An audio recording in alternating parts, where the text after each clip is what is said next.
En el número 3, Peña Nieto, 100 millones de El Chapo. Un ex asistente personal cercano a Joaquín El Chapo Guzmán testificó el martes que el capo de la droga una vez pagó un soborno de 100 millones de dólares al expresidente de México, Enrique Peña Nieto, cuando era presidente electo. El impresionante testimonio provino de Alex Cifuentes, un traficante colombiano que una vez sirvió como secretario y asistente personal cercano de Guzmán. Los representantes de Peña Nieto no han respondido a una solicitud de comentarios de CNN. Cifuentes había testificado sobre los 2 años que vivió con Guzmán en las montañas de Sinaloa cuando el capo fue fugitivo y eludía al ejército. En el número 2, Trump. Qué conveniente. En medio del cierre parcial del gobierno estadounidense más largo de la historia, en la búsqueda de fondos para construir un muro en la frontera con México, el presidente Donald Trump reaccionó ante la salida de una nueva caravana de migrantes desde Honduras. Por supuesto, aprovechó para seguir presionando con la construcción del muro. Trump escribió en Twitter: una gran caravana nueva se dirige a nuestra frontera sur desde Honduras. Díganle a Nancy Pelosi y a Chuck Schumer que un dron que vuela alrededor no los detendrá. Solo un muro funcionará. Solamente una pared o barrera de acero mantendrá nuestro país seguro, dijo Trump en Twitter. Y en el número 1, Venezuela. Legítimo versus usurpador. El presidente de Estados Unidos, Donald Trump, está considerando reconocer al líder opositor de Venezuela, Juan Guaidó, como el presidente legítimo del país. Así lo dijeron a CNN 3 fuentes familiarizadas con el tema. Más allá de un paso simbólico, el reconocimiento podría restringir el acceso de Maduro y su círculo interno a los activos financieros venezolanos en el extranjero. Por su parte, la Asamblea Nacional aprobó un acuerdo que incluye la solicitud a 46 países para que instruyan a los organismos regulatorios de las entidades financieras la prohibición expresa de cualquier manejo de activos líquidos del Estado venezolano en las cuentas acreditadas en ese país, con el fin de garantizar la protección de los activos del Estado venezolano. Venezuela es el tema de la noche. Vamos a profundizar en los hechos.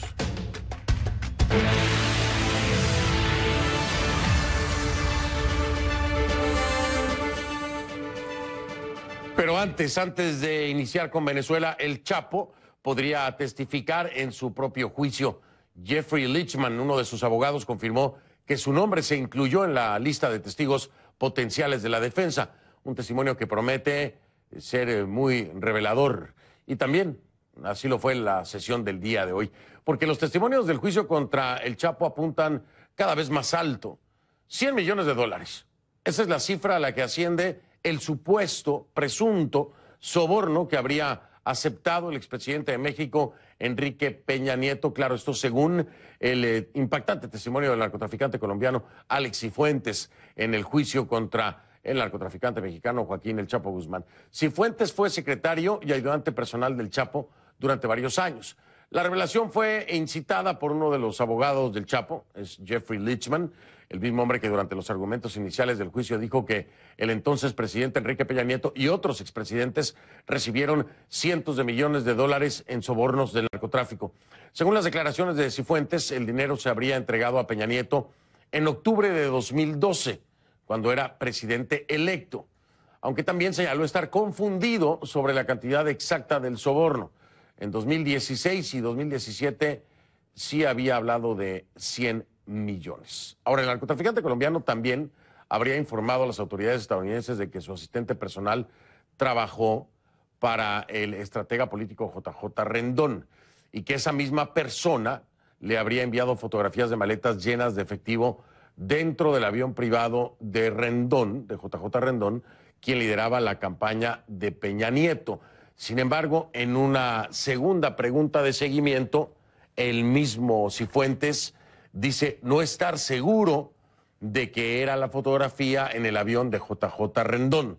Declaraciones completamente contradictorias. Pero antes de comenzar este programa, busqué personalmente la reacción de JJ Rendón. Él mismo me dijo que niega todos los señalamientos, que está dispuesto a ser investigado por los hechos que nombra Cifuentes y, por supuesto, dice, ni al caso. con estas declaraciones. Tal cual me lo dijo JJ Rendón. Por su parte, Peña Nieto no ha respondido a una solicitud de comentarios de CNN.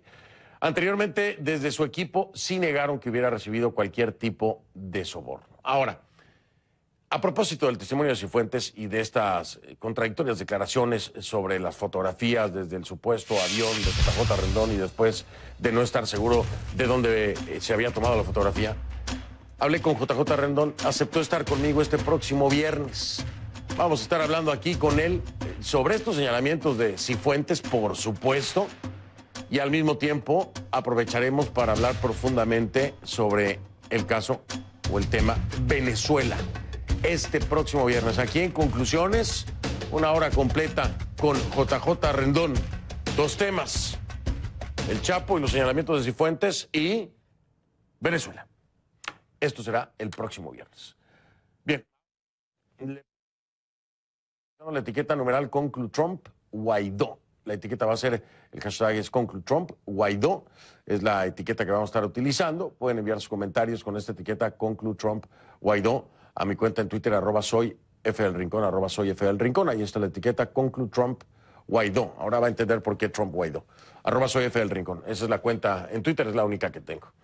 A ver, Venezuela vive un ajedrez político incierto y es que gobierno y oposición se están desconociendo mutuamente, ¿no?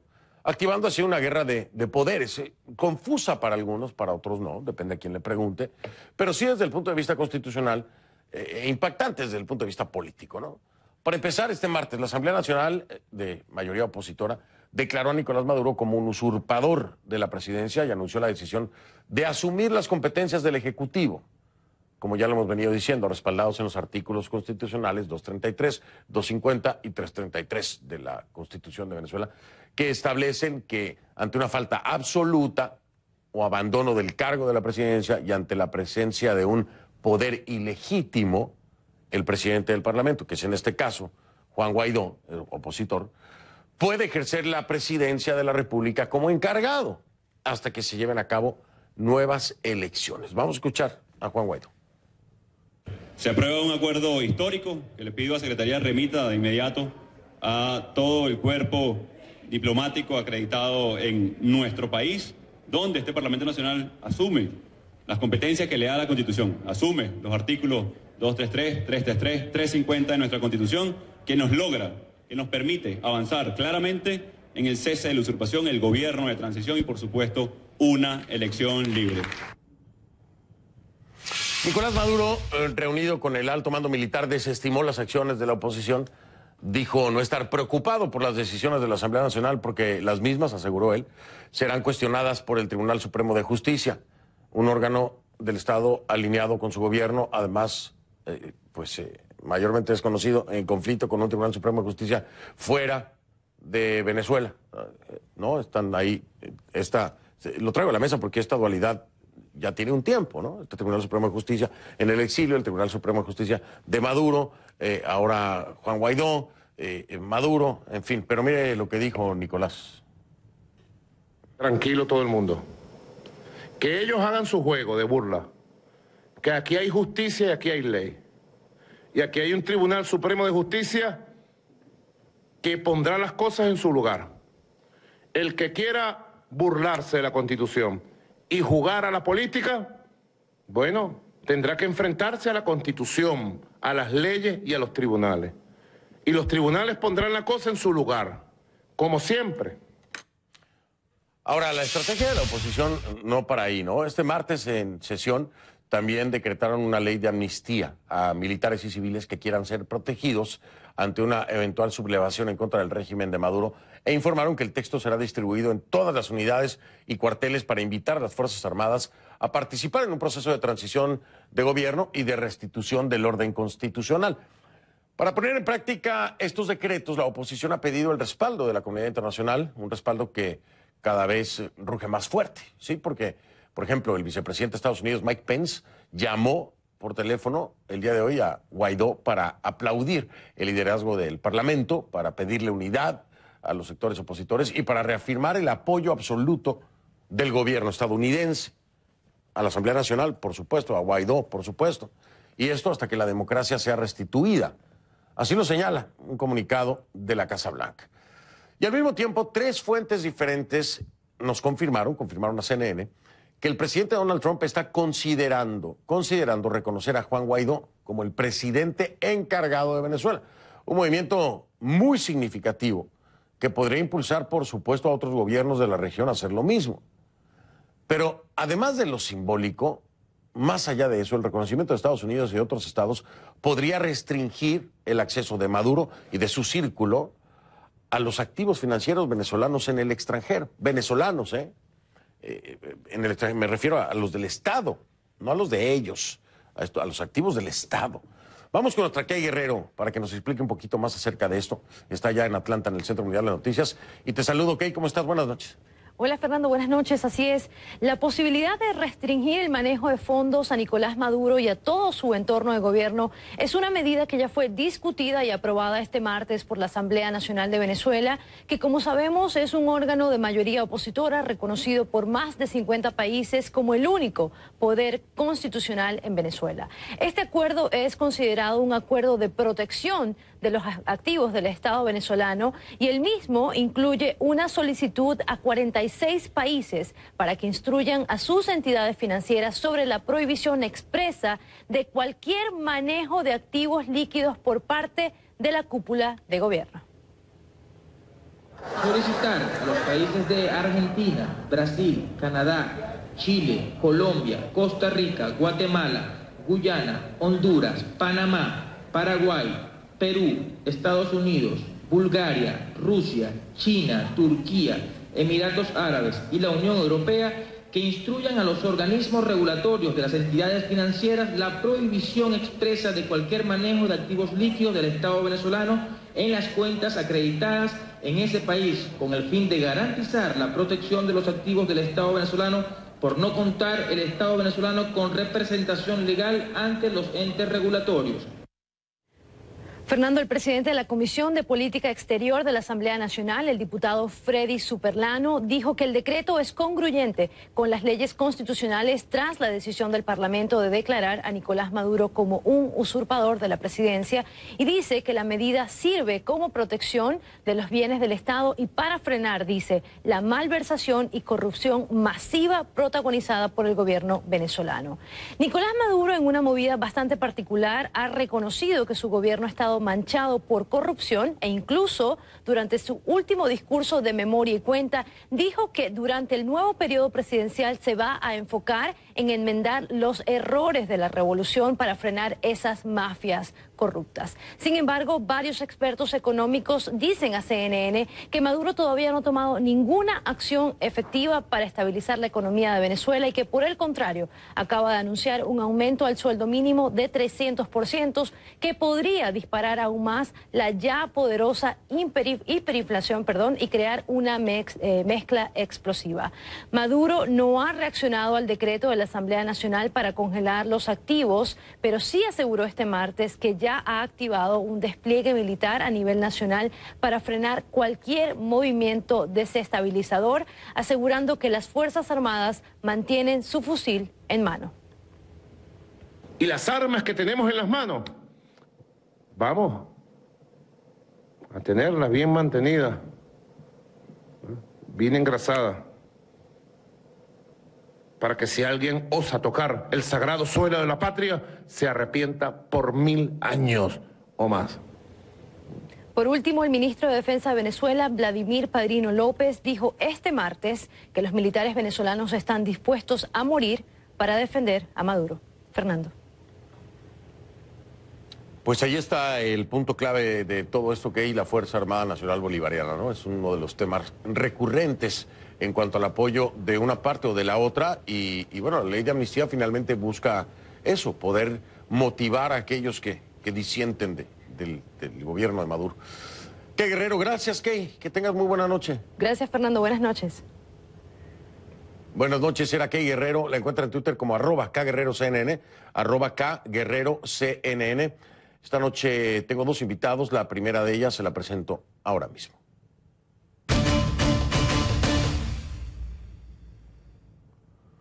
Le doy la bienvenida, por supuesto, con mucho gusto a María Corina Machado, exdiputada y coordinadora de Vente Venezuela.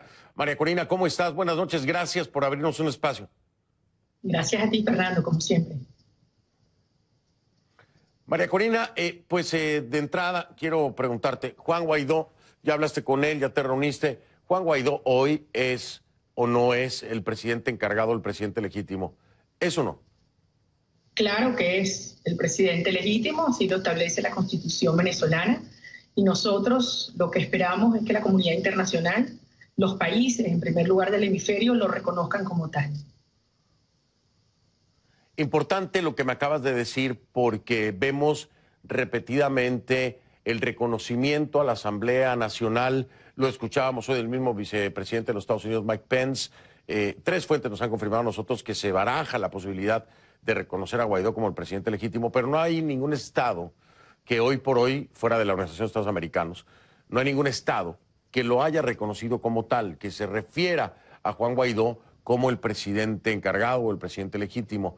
¿Por qué crees que sea esto? Este tema de la juramentación y toma de posesión, ¿crees que es lo que está frenando a la comunidad internacional para dar el paso de reconocerlo como el presidente legítimo? ¿O a qué atribuyen que no se dé este paso por parte de los estados?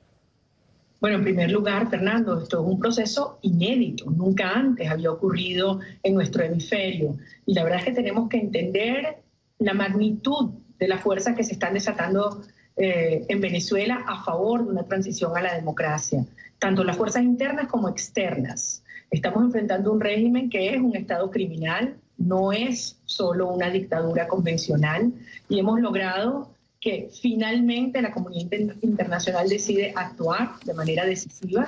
Y es muy importante porque debemos entender que este régimen se ha soportado sobre fuerzas de enorme poder, criminales del mundo, que han estado soportando progresivamente la instalación de todo un sistema de mafias contra las cuales los venezolanos hemos luchado durante 20 años con un sacrificio enorme, gigantesco, y finalmente han confluido fuerzas internas y externas para llegar a este punto. Creo que desde el 4 de enero, cuando se produjo la declaración del Grupo de Lima, para mí es un hito en este proceso, se comenzó a acelerar una serie de acciones para dejar muy claro que esto es un proceso irreversible, que esta oportunidad tenemos que aprovecharla, que la Constitución en Venezuela es clarísima, taxativa, que ante el vacío de poder ocupa la presidencia, el presidente de la Asamblea Nacional, que es Juan Guaidó, y que además hoy en día tiene el apoyo no solamente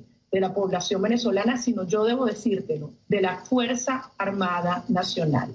La inmensa mayoría de nuestros ciudadanos militares están en contra de esta tiranía que ha entregado nuestra soberanía nacional y están a favor de la restitución del orden democrático y de la institucionalidad en nuestro país. Partiendo de tu explicación, María Corina, de forma muy coloquial, te diría, bueno, entonces este arroz ya se coció. Si la Fuerza Armada Nacional Bolivariana ya apoya, dices tú, a Guaidó, si hay reconocimiento de la comunidad internacional a la Asamblea Nacional como el único órgano legítimo, si dentro de Venezuela ya ustedes ven y mencionan y sustentan a Juan Guaidó como el presidente legítimo, entonces, ¿qué falta? ¿Qué sigue, María Corina? Bueno, estamos enfrentando, como te digo, un estado criminal que tiene fuerzas paramilitares, presencia de guerrilla en más del 60% de nuestro territorio, agentes cubanos armados, infiltrados en los 4 componentes de nuestras Fuerzas Armadas, que están aplicando un seguimiento, espionaje implacable, donde recordemos que tenemos cientos de presos políticos, varios cientos de ellos militares que están siendo torturados, amenazados, ellos y sus familias. Y desde luego es un proceso que ha sido complejo, terriblemente doloroso para la sociedad venezolana, pero que finalmente las fuerzas están confluyendo en la dirección que es. Entonces, ¿qué es lo que falta? Yo pienso que la Asamblea Nacional tiene que formalmente reconocer a Juan Guaidó, que asuma como lo que es el presidente legítimo de Venezuela, como establece la Constitución, y en consecuencia se producirá, no tengo la menor duda, el reconocimiento de Juan Guaidó como presidente de la República por parte de los países del hemisferio, del Grupo de Lima, de los Estados Unidos y subsecuentemente de otros países. Y Nicolás Maduro entenderá que por su propio bien lo que conlleva ello es una negociación que establece los términos y garantías para su salida. Es un momento terriblemente peligroso, hay que decirlo. Esto no está resuelto, como tú dices. Son criminales que están soportados por mafias muy complejas, muy peligrosas, que dependen de Venezuela, no solamente para su subsistencia, sino para el crecimiento al cual ellos pretenden darle este proyecto en otras regiones del hemisferio. De allí que esto se haya convertido, me refiero a la crisis venezolana, en la absoluta prioridad geopolítica en todo el hemisferio occidental. Me respondiste la segunda y la primera también, me lo acabas de decir muy claramente, ¿no? ¿Qué sigue? Que reconozca el mismo Parlamento, la misma Asamblea Nacional a Juan Guaidó como el presidente legítimo, el presidente encargado, el presidente, para que la comunidad internacional reaccione. Era lo que yo te decía, ¿por qué será, no? Que los estados todavía no le dicen, lo reconozco como presidente legítimo. Ahora, independientemente de esto, María Corina, si se da el escenario, vamos a suponer que en la Asamblea Nacional aún no se haga este reconocimiento, esta toma de posesión de Juan Guaidó como presidente legítimo o encargado.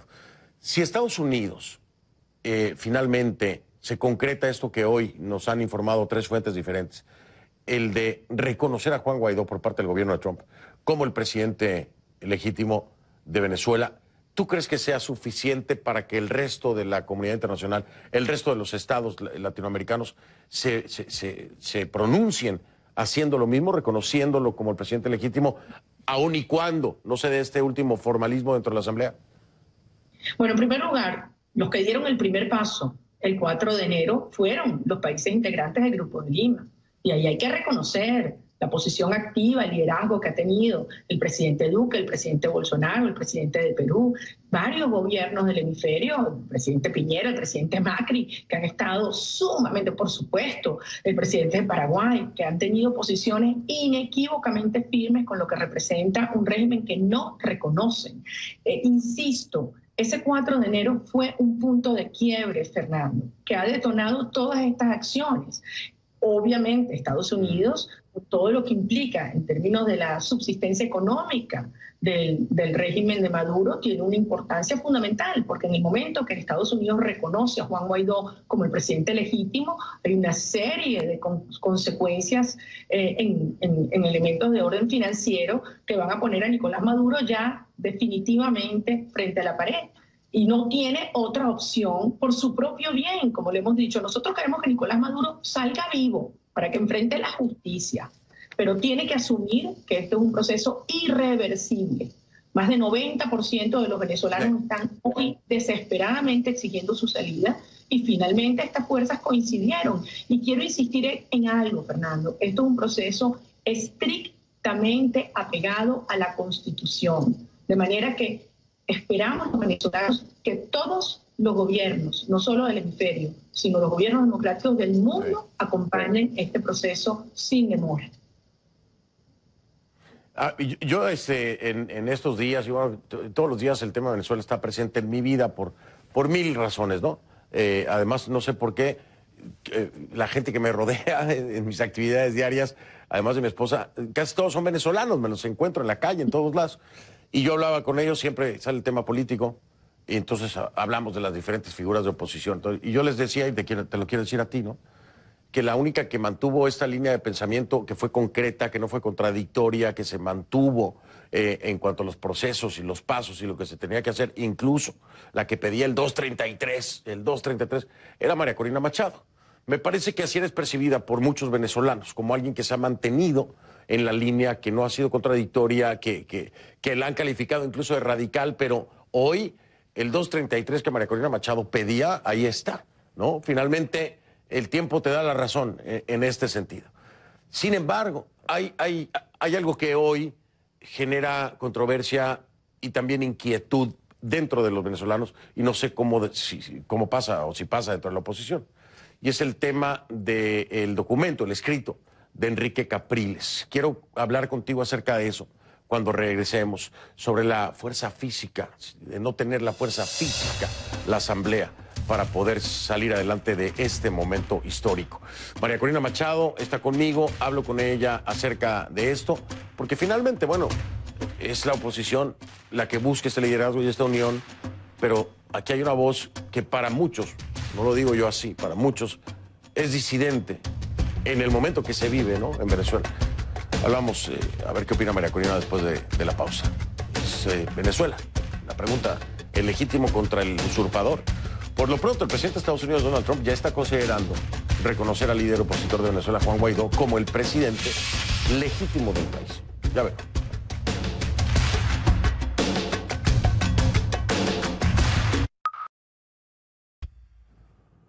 Continuamos con María Corina Machado, que nos acompaña precisamente desde Venezuela, desde Caracas. María Corina, aquí en un momento importantísimo, en donde de nueva cuenta se busca la unificación, la cordura, la sintonía de la oposición en Venezuela, lo estamos viendo dentro de la Asamblea Nacional, en un movimiento coordinado. De pronto en este escrito que ha traído muchas reacciones de Enrique Capriles, exgobernador del Estado Miranda, voy a citar la parte del texto, es un documento largo que escribe Enrique, pero la parte del texto que a muchos les causó ruido, ¿no?, y que ha sido motivo de polémica. Algunos grupos hoy actúan como si soñaran con el fracaso de la Asamblea Nacional, pidiéndole que asuma el gobierno sin tener el poder físico para hacerlo. El verdadero rol del Parlamento es generar soluciones materializables para el cambio político en el país. ¿Qué opinas acerca de esta opinión, valga la redundancia, de Enrique Capriles?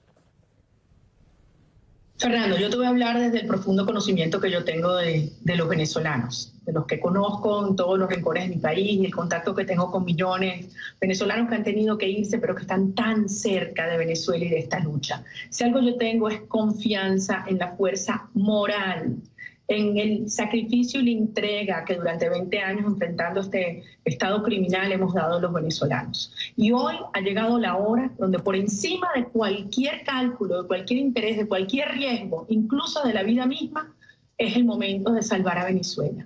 Yo sí confío en la fuerza institucional que hay en el Parlamento, la fuerza institucional que hay en la Fuerza Armada Nacional, la fuerza moral y la fuerza física que hay en los venezolanos, en un momento donde tenemos conciencia de lo que está en juego y desde luego en las fuerzas internacionales que se están desplegando en el ámbito diplomático, económico, judicial, policial. Así, juntas sí funcionan. Y esta es la hora del coraje, la hora de llamar a cada diputado, a cada militar, a cada trabajador petrolero, a cada estudiante, a cada ama de casa, que tenemos que, como un solo ciudadano unido, apoyar en este momento a Juan Guaidó como presidente legítimo de Venezuela y que todo este proceso, que no es sencillo, yo repito lo que te dije antes, esto no está listo. Obviamente estamos enfrentando un régimen criminal que se defiende a la fuerza y sabemos lo que son capaces de hacer. Pero hoy, como nunca, tenemos claro cuál es el camino y hay que recorrerlo. Y te digo, en este momento, como nunca antes, están dadas las condiciones para provocar una ruptura histórica. No se trata de sacar solamente a Maduro o un partido o incluso un régimen. Es todo un sistema de mafias que vamos a desmontar y vamos a reconstruir una Venezuela con instituciones sólidas, con Estado de Derecho, donde haya la posibilidad de atraer enormes inversiones, atender una catástrofe humanitaria que merita una reacción, una solución inmediata y desde luego abrirnos al mundo, a las nuevas ideas, al talento para reconstruir este país. Te lo digo, óiganme bien, en Venezuela hay talento, conocimiento, experiencia, ganas para llevar adelante un proceso de transición profundamente complejo, delicado, que va a requerir un enorme apoyo técnico y financiero de la comunidad internacional, pero vamos a convertir nuestro país en esa gran esperanza, en un gran milagro de reconstrucción y de reencuentro de todos los venezolanos cuyas familias han sido desgarradas intencionalmente durante estos años. María Corina Machado, con el 233, y ya para cerrar así rapidito, con el 233 digo porque María Corina lo pedía antes de que se dieran estas cosas. ¿Cómo te fue con Juan Guaidó cuando hablaste con él? ¿Cómo lo sentiste? ¿Y cuál fue el punto más sensible que tocar? Fue muy bien. Es un momento en el cual los ciudadanos nos vemos a los ojos, nos reconocemos, entendemos la magnitud de la responsabilidad histórica que tenemos, millones de venezolanos incluso que no han nacido, su vida va a depender de que hagamos las cosas bien en estas horas. Yo confío en que Juan Guaidó va a cumplir esta responsabilidad histórica y lo que le dije, te lo repito, no estás solo. Cualquier amenaza que enfrentes me tendrás a tu lado y tendrás a millones de venezolanos respaldando esta ruta que es la correcta. Esta es la hora del coraje, la hora de la verdad. Hemos luchado durante muchos años para que este momento llegue. Y óyeme, Fernando, lo vamos a lograr y nos vamos a reencontrar y tú vas a venir aquí a Venezuela a reportarle al mundo entero lo que es esa alegría desbordante de una Venezuela que se ha liberado y que habrá aprendido profundísimas lecciones para que nunca, jamás vuelva a instalarse una tiranía en suelo venezolano. Muchas ganas que tengo de ir a Venezuela, muchísimas ganas. Por el momento no puedo entrar, pero muchas ganas que tengo, muchísimas ganas que tengo de ir a Venezuela. María Corina, mil gracias. Buenas noches, sé que estás con agenda apretada, pero te agradezco que hayas abierto este espacio para nosotros. Gracias, aquí como siempre. Gracias, María Corina Machado. Desde Caracas voy a regresar para seguir hablando de este tema. El tema de Donald Trump es muy importante, ¿no? El reconocer, imagínese usted que Donald Trump reconozca a Juan Guaidó como el presidente legítimo de Venezuela. ¿Qué pasaría, no? Pero también las sanciones que pudieran aplicar ya van enfocadas concretamente al tema petrolero, aunque eso implicaría un incremento en el combustible en los Estados Unidos, pero bueno, se está barajando, ¿no? Vamos a hablar con alguien que sabe mucho acerca de eso al regresar.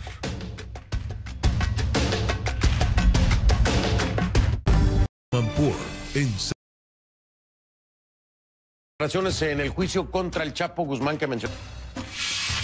En relación a las declaraciones en el juicio contra el Chapo Guzmán que mencionamos al comienzo del programa, señalando que los expresidentes Peña Nieto y Calderón habían recibido millonarios sobornos, ya hay reacciones. El exjefe de la oficina de la presidencia de Peña Nieto, Francisco Guzmán, las calificó, estos señalamientos, claro, estas acusaciones, de falsas y difamatorias. Guzmán destacó que fue el gobierno de Peña Nieto el que detuvo y extraditó a El Chapo. Por su parte, el expresidente Felipe Calderón también rechazó las acusaciones y dijo en su cuenta de Twitter que el propio Alex Cifuentes negó en 2 oportunidades que le hubieran dado dinero al exmandatario. Estas son las reacciones. Se las dimos aquí en Conclusiones. Ya vengo.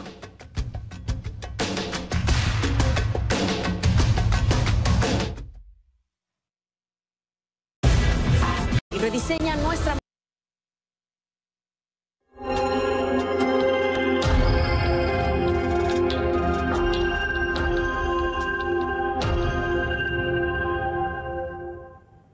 Le pido que continuemos utilizando la etiqueta, por favor, Conclutrump Guaidó. Esa es la etiqueta de todo este programa, Conclutrump Guaidó. Mi cuenta en Twitter a sus órdenes para que incluyan esta etiqueta con sus comentarios. @soyfdelrincón es la cuenta en Twitter. @soyfdelrincón. Voy a dar la bienvenida ahora a Pedro Mario Burelli, es empresario, consultor y un tema muy importante, o un cargo muy importante, exdirector de Petróleos de Venezuela. Pedro Mario, de nueva cuenta, mil gracias por acompañarnos. Buenas noches. Buenas noches, Fernando. ¿Cómo estás? Bien, gracias. Bueno, tú estás perfectamente enterado de todo lo que está ocurriendo, no solo en Venezuela, sino en los Estados Unidos, en torno al tema de Venezuela.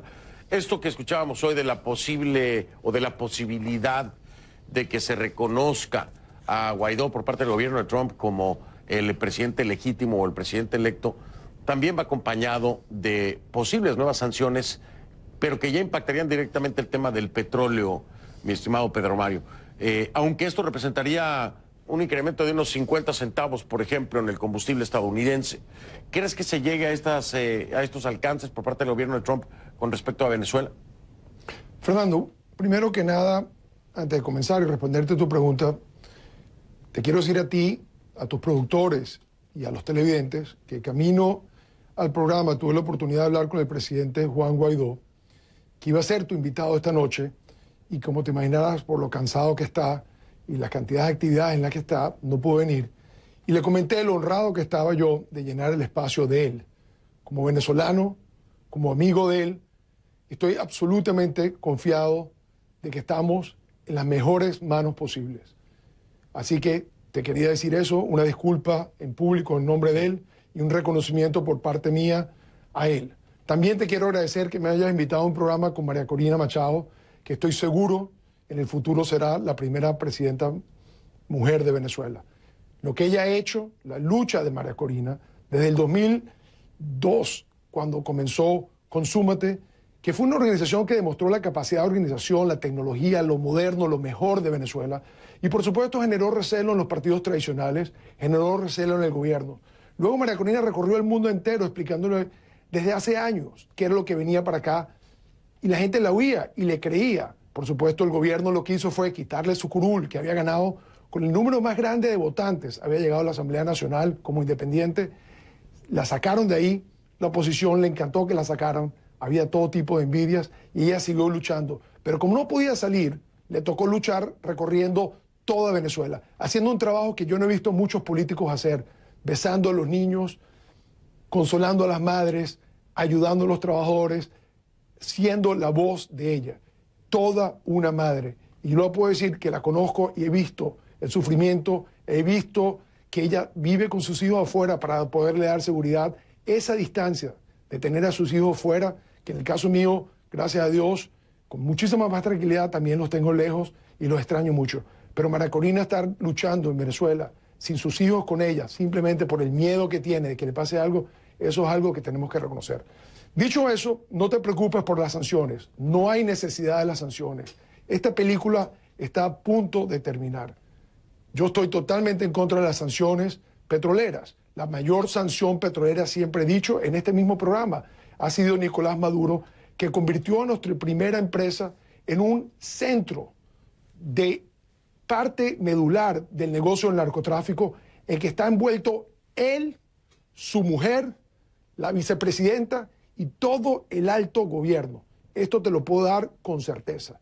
Han utilizado los activos de PDVSA, los barcos de PDVSA, las filiales de PDVSA, inclusive las filiales de Estados Unidos de PDVSA, tanto Citgo como Baribén, la han utilizado para todo este gran armado de manufacturar, transportar, vender y lavar dinero en el narcotráfico. Caímos realmente lo más bajo que puede caer en un país, en la mano de una banda de criminales. Oye, qué interesante lo que me dices. No hacen falta las sanciones.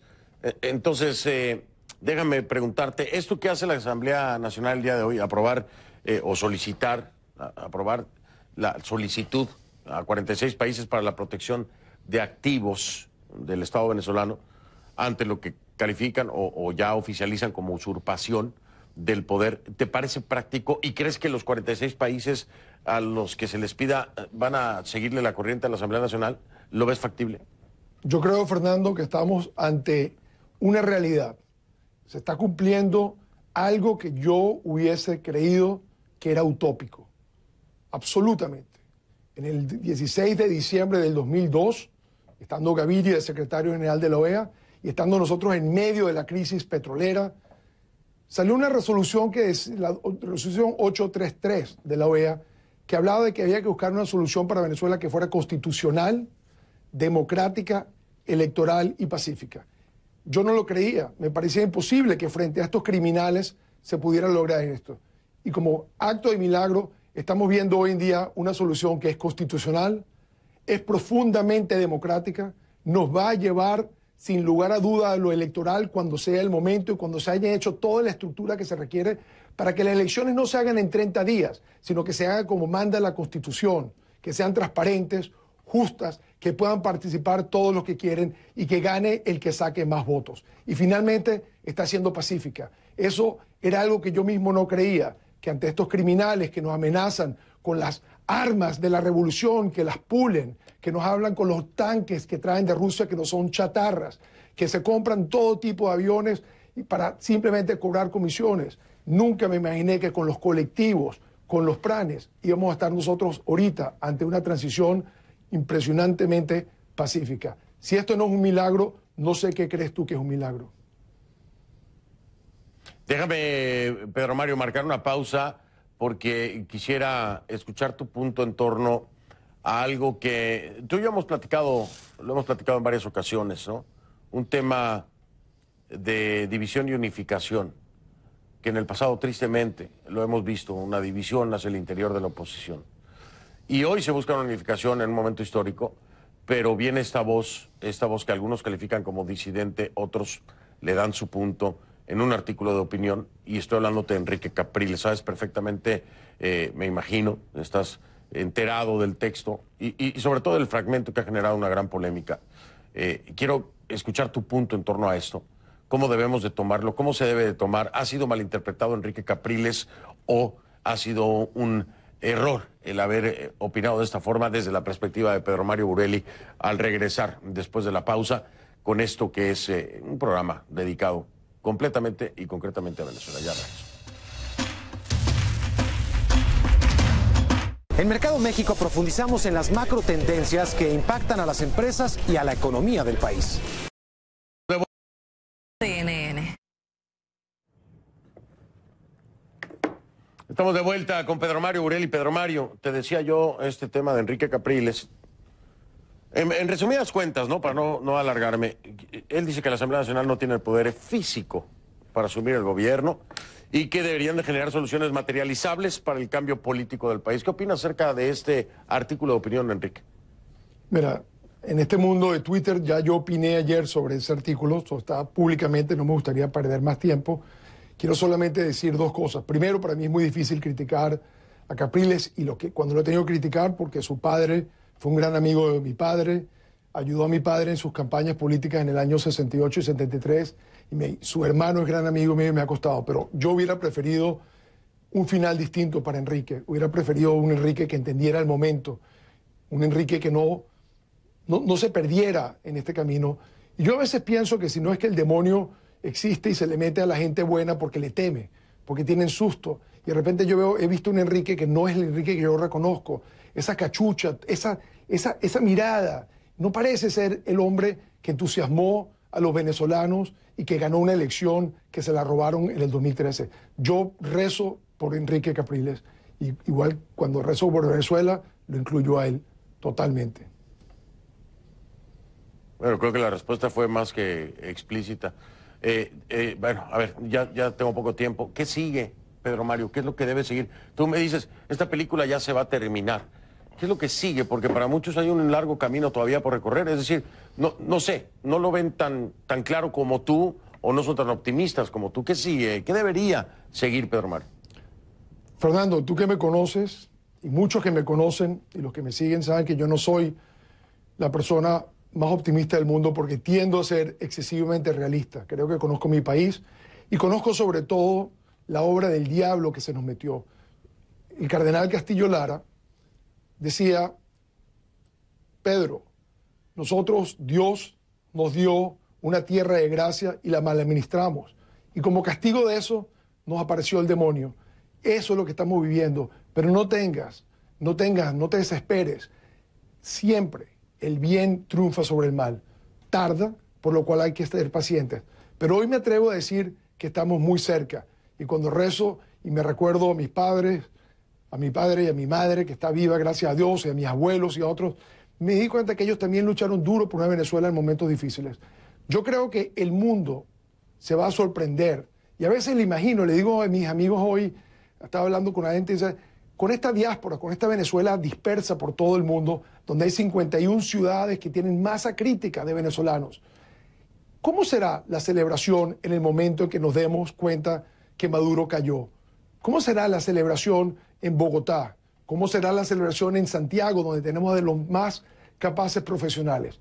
Y por cierto, ¿cómo será en Brasil, donde el presidente Bolsonaro, que fue elegido simple y llanamente por una línea con principios duros, y lo criticaban los medios y la izquierda, y resulta que tiene 75% de aprobación en las encuestas? Algo debe conocer, y él fue la última pieza que encajó el juego de las Américas. Esta no es una solución que inventó Donald Trump, esto es una solución de las Américas. Y sí, Fernando, no me voy a adelantar a un tuit del presidente Trump, porque no quiero que se ponga bravo conmigo, pero vas a ver muy rápido el reconocimiento de Juan Guaidó como presidente por los presidentes de América Latina y los presidentes de las Américas, América del Norte. Y quiero mencionar rápidamente uno que comparte las dos primeras letras del nombre con Trump. El presidente Trudeau de Canadá le vamos a tener que reconocer, porque callado y con una canciller tremendamente fuerte, fue una pieza clave en la lucha y una pieza clave en la declaración del Grupo de Lima. Muy interesante, Pedro Mario. Me tengo que ir, siempre es muy interesante. Y quiero decirle que esa pregunta, yo no se la he respondido, pero me mandó la pregunta a Pedro Mario Borelli. Fernando, ¿dónde te gustaría estar en el momento en que saliera Maduro del poder? Todavía no le encuentro la respuesta a Pedro Mario. Ahí cuando la tenga te la mando porque... No sé Fernando, Fernando, nos vemos en Caracas. Oye, me voy. Perdón, me voy porque si no me mata mi productor. Te la respondo cuando sepa. Muchas gracias, Pedro Mario Borelli. Saludos en Washington.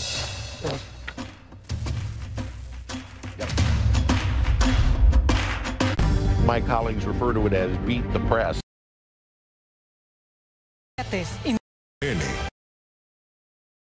Muchas gracias. Pásenla.